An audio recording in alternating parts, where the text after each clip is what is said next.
Olá, me chamo Renata Barbosa, sou enfermeira, sou especialização em enfermagem do trabalho, em gestão em saúde e enfermagem obstétrica. Hoje vou debater aqui o tema com vocês, organização dos serviços de saúde do trabalhador, a parte 1 agora, e em sequência a parte 2.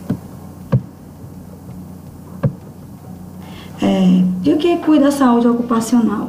A saúde ocupacional, ela cuida da saúde dos trabalhadores na empresa, promovendo um melhor ambiente de trabalho e, assim, consequentemente, uma melhor qualidade de vida aos funcionários. Sendo que os funcionários é o maior patrimônio dentro da empresa.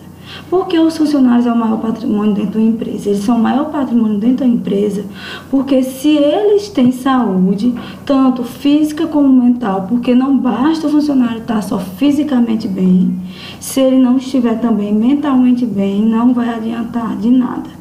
Porque a saúde é um conjunto tanto de saúde física como mental.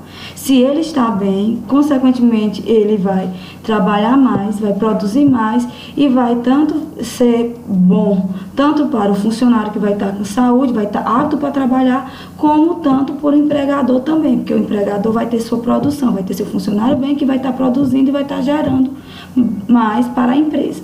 Sendo que essa saúde ocupacional, ela é fiscalizada pelo Ministério do Trabalho. O Ministério do Trabalho, ele fiscaliza para ver se está tendo a saúde nas empresas, está ocorrendo a saúde ocupacional da forma correta, se os trabalhadores estão tendo sua devida saúde, se eles estão tendo a saúde deles na empresa, tendo todos os direitos deles reservados dentro da empresa.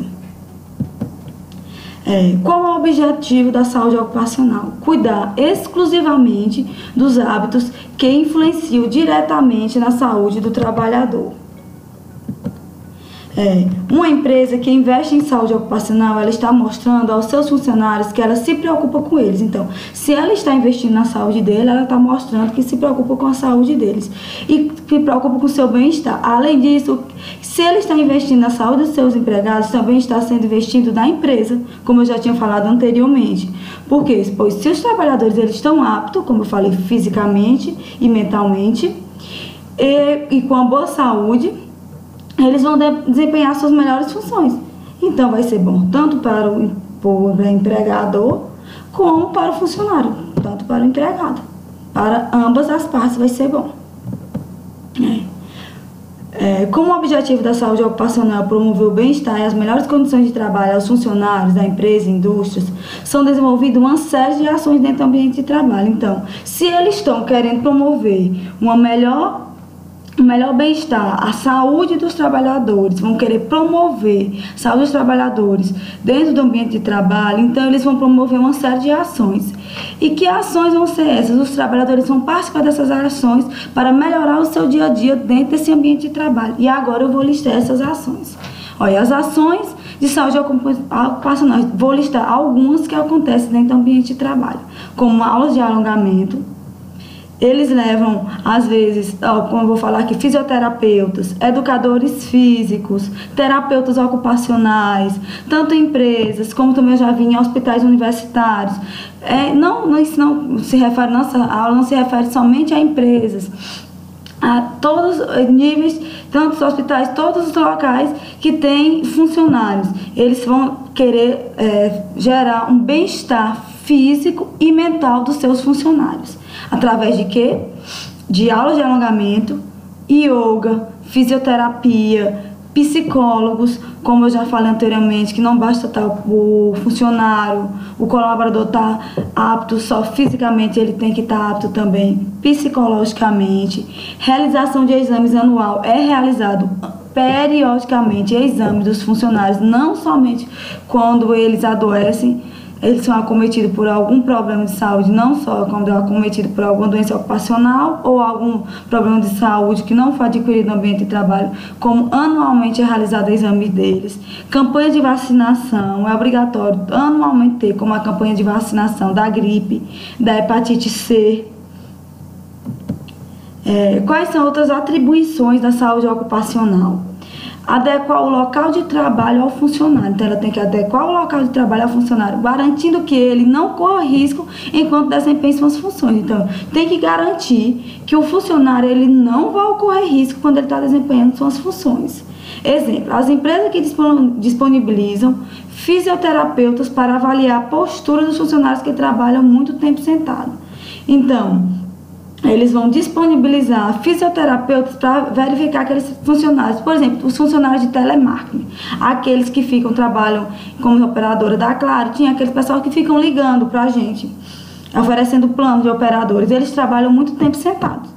Aí a empresa vai fornecer, vai disponibilizar fisioterapeutas para verificar a postura deles, para ver se eles estão sentados numa postura adequada, porque se eles trabalham várias horas por dia sentados naquela mesma posição, às vezes 40 horas semanais, se eles não tiverem uma postura adequada, com certeza eles vão acarretar neles alguma doença osteomuscular. Então, a empresa vai disponibilizar esses fisioterapeutas. Se caso eles verificar que a postura dele não está adequada, o fisioterapeuta vai explicar qual é a postura adequada, também o fisioterapeuta vai ver a questão das cadeiras, a questão das mesas, que pode, não só a postura dos funcionários está inadequada, como também às vezes a cadeira, a mesa também está inadequada. E isso vai ser, no caso, o empregador, que vai adequar o funcionário. Não é o funcionário que vai ter que disponibilizar, não, vou ter que comprar uma mesa, outra cadeira, porque senão vai me acarretar um problema a longo prazo. Não, a empresa que tem que adequar, a empresa que tem que adequar o funcionário, ela tem que possibilitar saúde aos funcionários, uma saúde ocupacional. Ela tem que disponibilizar que os funcionários não tenham nenhum problema de saúde relacionado ao trabalho, minimizar que eles venham a ter. Verificar se os funcionários estão utilizando os equipamentos de proteção de forma correta. Quais são esses equipamentos de proteção?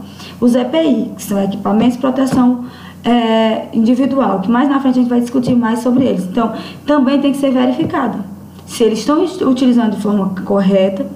A empresa tem que verificar. Se caso contrário, eles não estiverem utilizando de forma correta, tem que providenciar adequação, tem que verificar também se ainda eles estão em bom uso, que dá para o funcionário continuar usando, que às vezes já usou muito, que está desgastado. Então, mas eles têm que ser trocados para o funcionário um novo EPI.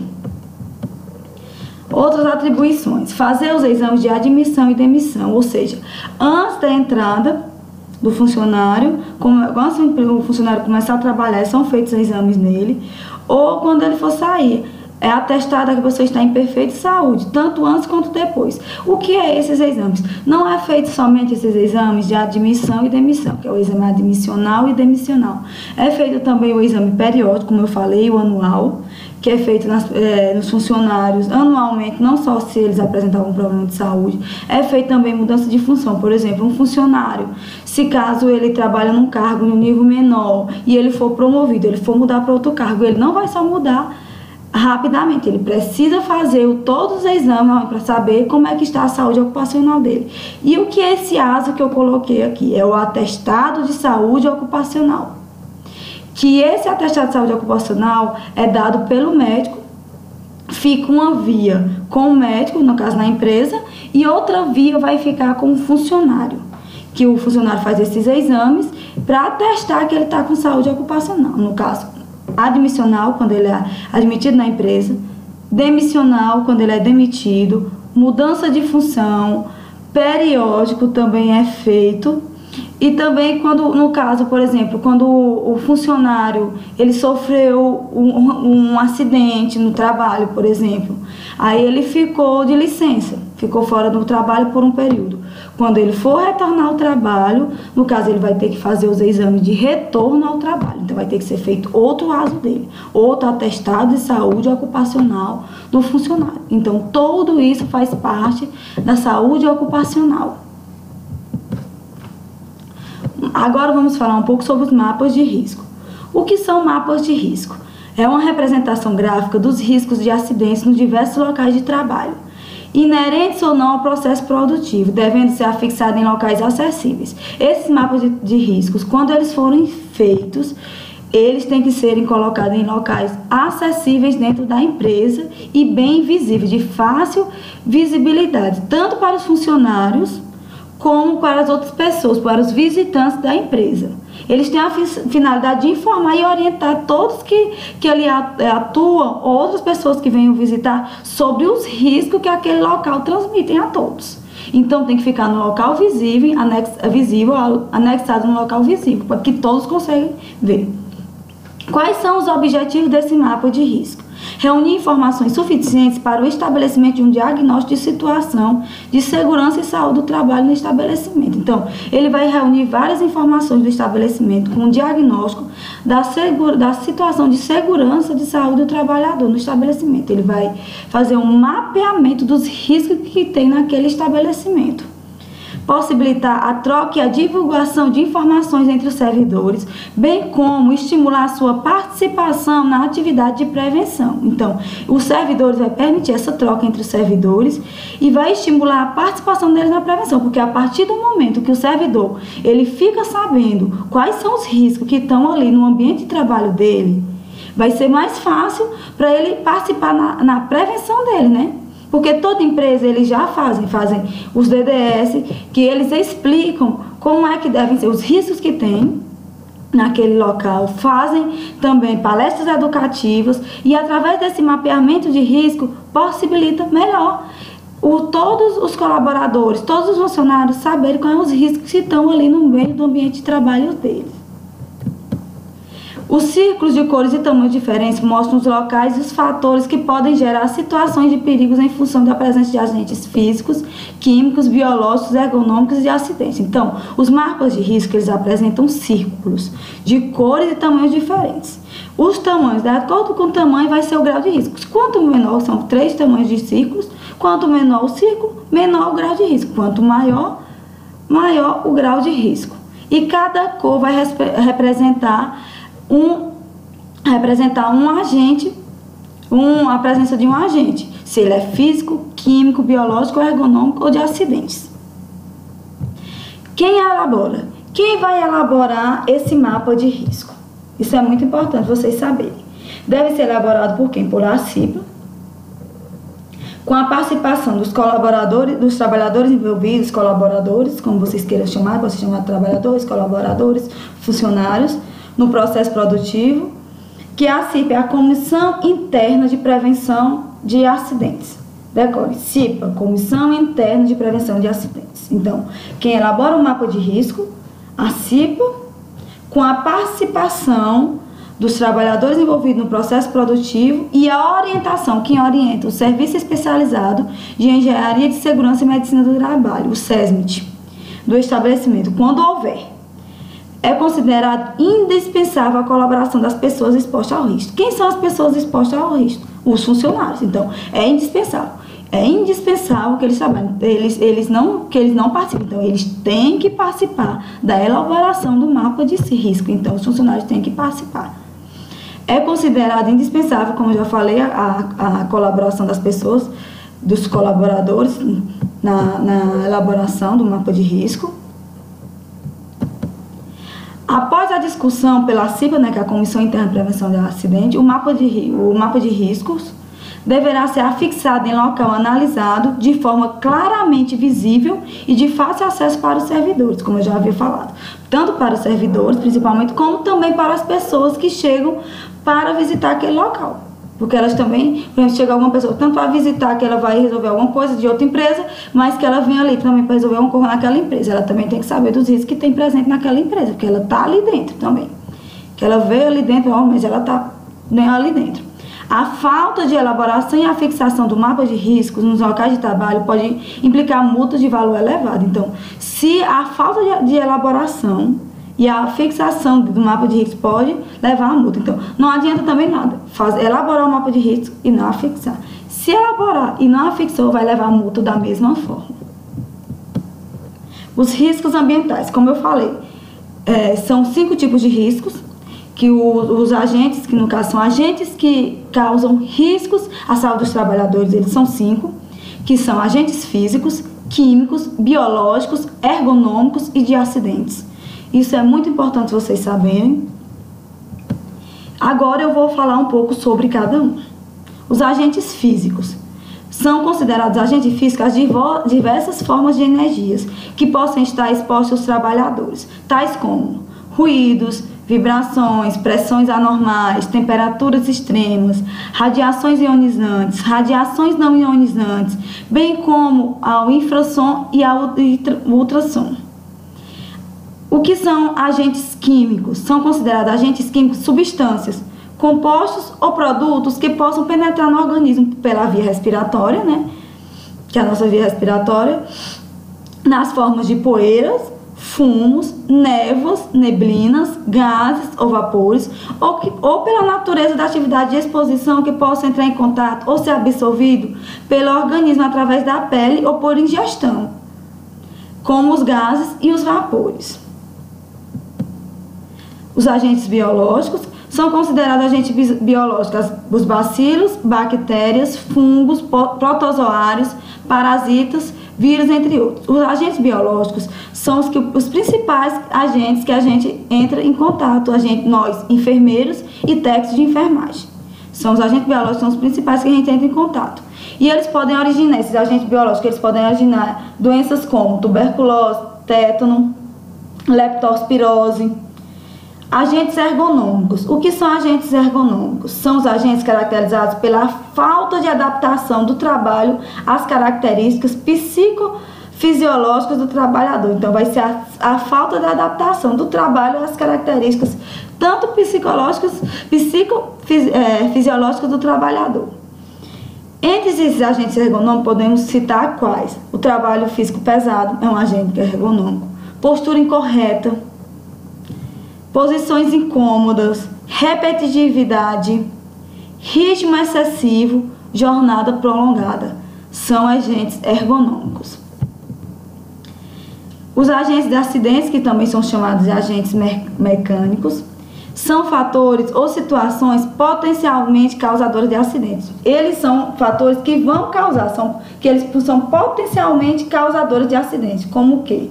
Arranjos físicos inadequados ou deficientes, máquinas e equipamentos, ferramentas defeituosas. Se eu trabalho com ferramenta defeituosa, provavelmente eu vou sofrer um acidente. Já está praticamente escrito que eu vou sofrer um acidente. Eletricidade, sinalização, perigo de incêndio ou explosão, armazenamento inadequado de alguma substância, alguma coisa que eu uso no meu trabalho. Aqui são a simbologia das cores do mapa de risco. Como eu havia falado para vocês, o mapa de risco ele utiliza círculos e cores. O mapa de risco, o círculo, como eu falei, vocês estão vendo círculos de 3 tamanhos aí. Quanto maior o tamanho do círculo, maior vai ser o risco que está exposto àquele ambiente, àquela empresa. O menor círculo, menor risco, um pequeno risco. O médio, médio risco e o outro maior. Cada cor dessa, cada risco, no caso o risco tem o biológico, o risco químico, o ergonômico, o físico e o mecânico, cada um deles tem uma cor que vai ser representada no mapa de risco. O risco biológico ele é representado da cor marrom, como vocês estão vendo aí.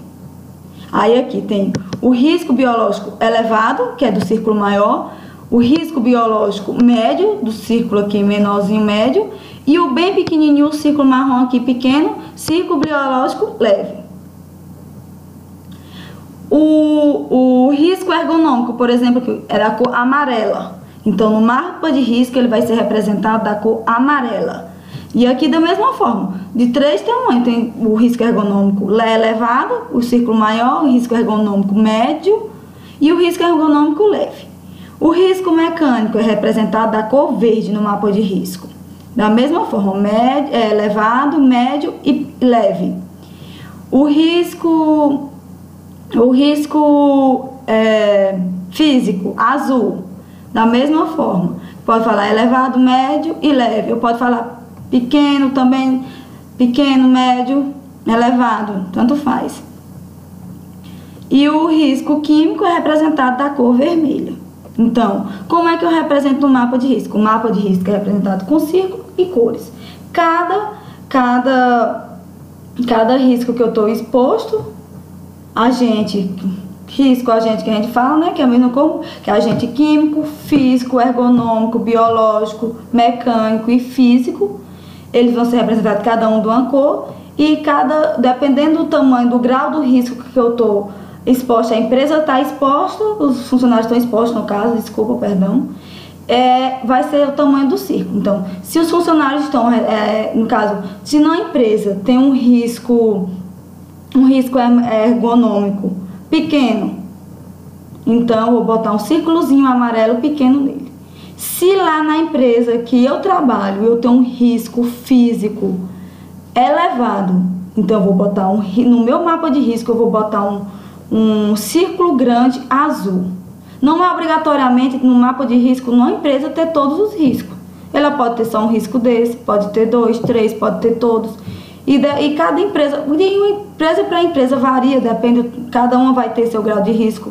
Pode ter elevado, médio, pequeno, uma pode ter um grau de risco biológico, a outra ter um grau de risco químico, varia de empresa para empresa. Isso é variável. E nossa aula ficou por aqui e continuaremos com a parte 2 na seguinte aula. Abraço, fiquem com Deus.